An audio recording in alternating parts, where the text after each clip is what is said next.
There are about 50 trillion cells in the human body.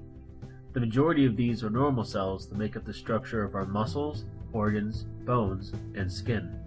Today, we will be focusing on a minority of these cells. Special cells with the potential to not only become any part of the body, but also the remarkable ability to renew themselves through cell division indefinitely, sometimes after long periods of inactivity. I'm talking, of course, about stem cells. There are two types of stem cells that exist at different stages in our bodies.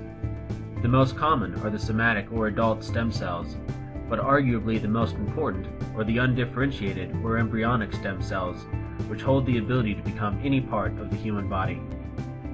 The fate of each one of these cells will be determined by a set of epigenetic signals from inside of it and the surrounding cells, which change gene expression patterns.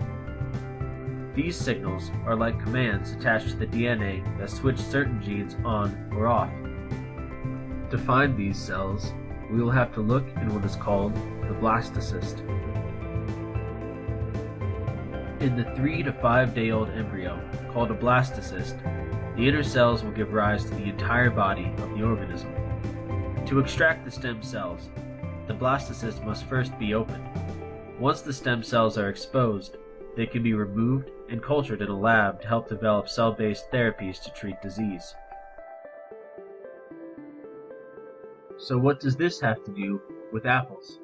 During the 18th century, apples were cultivated not only for taste, but for longevity because they had very limited refrigeration. A certain type of apple, called the Uitweiler Spätlauwer, was known for its ability to stay fresh well after other apples had dried up.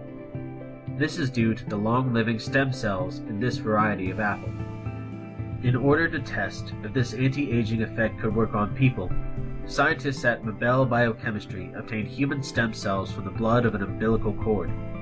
Their first in-house study on cell response showed that, in a concentration of only 0.1%, an extract of the apple stimulated the proliferation of human stem cells by 80%. And the best part? All experiments are done without harming a single one of these now incredibly rare trees. First, tissue is harvested from a source plant. This is called an explant. Next, a small cut is made in the explant. New cells form on the surface of this cut in an attempt to heal the wound. This mass of cells is called a callus. The slowly dividing cells of the callus are undifferentiated stem cells.